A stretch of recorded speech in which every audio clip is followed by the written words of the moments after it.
एक high profile murder case जिसमें एक ही रात में 7 लोगों का कत्ल कर दिया गया। मामले ने इतना तूल पकड़ा कि खुद तत्कालीन मुख्यमंत्री मायावती ने दौरा किया और परिवार के एकमात्र मेंबर से मिली, उसे सांत्वना दिया। शबनम, जिसका परिवार मारा गया था, जो पूरे देश के लिए सांत्वना की पात्र बन गई थी, लेकिन फिर कहानी में एक ट्विस्ट आया और कहानी की हीरो विलन बन गई। तो कहानी शुरू होती है 15 अप्रैल 2008 से यूपी के अमरोहा डिस्ट्रिक्ट का गांव बावनखेड़ी। रात के लगभग 1:30-2 बजे होंगे। एक लड़की जोर जोर से चीखती है। उसकी चीख सुनकर आस पड़ोस वाले इकट्ठा हो जाते हैं। घर के अंदर घुसते हैं तो वहां के हालात देखकर दंग रह जाते हैं। अंदर 7 लाशें पड़ी हुई हैं। इस लड़की के परिवार के सारे सदस्य मारे गए हैं। जीवित बची है तो 25 साल की लड़की जिसका नाम है शबनम। जो मरे थे वो थे शबनम के माँ बाप, शबनम के 2 भाई, शबनम की एक भाभी, शबनम की एक मौसी की बेटी, शबनम का एक भतीजा।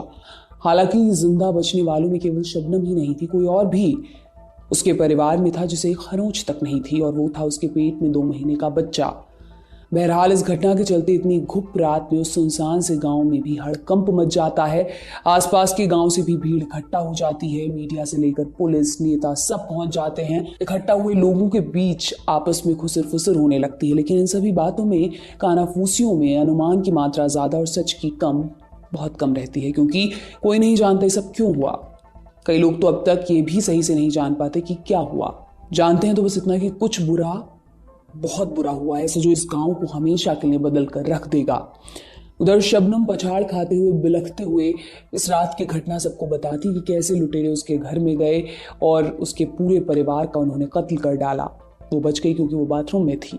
यूं एक तरफ पुलिस उन लुटेरों की खोजबीन में लग जाती है और दूसरी तरफ तफ्तीश और पोस्टमार्टम भी करवा लेती है। उस दिन के कॉल डिटेल्स भी निकाले जाते हैं। लुटेरे तो नहीं मिलते, लेकिन बाकी की जांच से निकल आता इन कत्लों का घिनौना सच।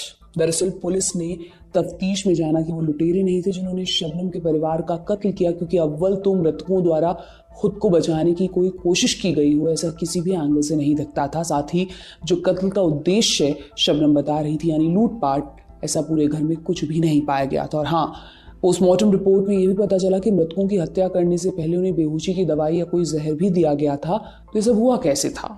कत्ल करने वाला घर का ही कोई सदस्य था जिसने तसल्ली बख्श इस घटना को अंजाम दिया था, कोल्ड ब्लडेड। और यहाँ पर पुलिस को शर्लॉक होम्स की तरह डिडक्शन वाली तरकीब अपनाने की जरूरत नहीं थी। शक की सुई एक ही जगह पर टिकनी थी, शबनम पर सो टिकी। साथ ही शबनम की कॉल डिटेल्स भी इसी तरफ इशारा कर रही थी। कत्ल की रात उसकी एक ही नंबर पर कई बार बात हुई। कत्ल हो जाने के बाद भी शबनम की उस नंबर पर बात हुई थी।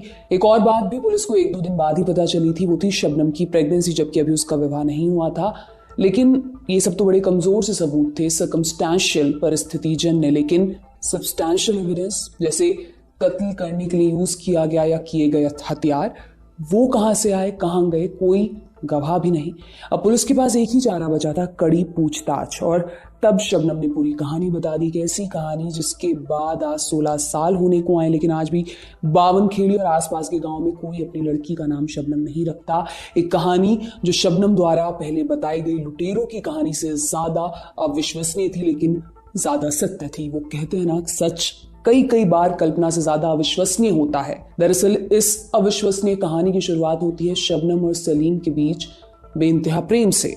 शबनम और सलीम बेशक एक ही धर्म के थे, लेकिन जहां शबनम का परिवार वेल ऑफ था, वहीं सलीम का परिवार गरीबी में जीवन यापन कर रहा था। खुद सलीम जहां मैट्रिक तक की भी पढ़ाई नहीं कर पाया था, वहीं शबनम ने डबल MA कर रखा था। साथ ही एक ही धर्म के होने के बावजूद जहां शबनम सूफी परिवार की थी, वहीं सलीम की फैमिली पठानों की थी। इन कारणों के चलते दोनों के परिवारों को, खासतौर पर शबनम के परिवार को, यह रिश्ता कतई मंजूर नहीं था। उधर शबनम को परिवार का ये रिश्ता मंजूर न करना मंजूर नहीं था। बस फिर क्या था, जैसे वन फाइन डे होता है, वैसे ही वन बैड नाइट में शबनम ने मौका देखकर और सलीम के साथ प्लानिंग कर इन 7 लोगों की हत्याओं को अंजाम दे दिया। पहले इन दोनों ने सबके खाने में कुछ मिलाया और उसके बाद एक धारदार कुल्हाड़ी से एक के बाद एक पूरे परिवार की हत्या कर दी।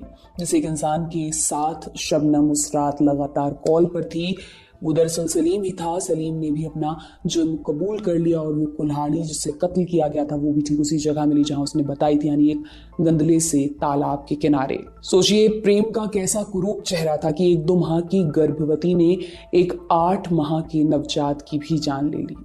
जी, कत्ल होने वालों में एक 8 महीने का नवजात भी था। आज शबनम जेल में है, उधर उसके पेट में 2 महीने का बच्चा था, वो बड़ा हो गया है। इन सब में उसका कोई दोष नहीं है, वो तो दरअसल इस घटना का 8वां विक्टिम है। वो पहले 7 साल शबनम के साथ जेल में पला बड़ा, लेकिन फिर उसे पत्रकार ने गोद ले लिया। ये वही पत्रकार था जिसकी शबनम ने कई बार पैसों से मदद की थी पढ़ाई की खातिर। पढ़ी लिखी शबनम को पढ़ाई का महत्व पता था। कहते हैं पढ़ाई से इंसान समझदार हो जाता है, लेकिन फिर आती है शबनम की कहानी। फिर ये कहानी बताती है इंसान की कुछ ऐसी मूलभूत भावनाओं, टेंडेंसीज के बारे में जिनके चलते एक समझदार इंसान भी कत्ल करने पर उतारू हो जाता है।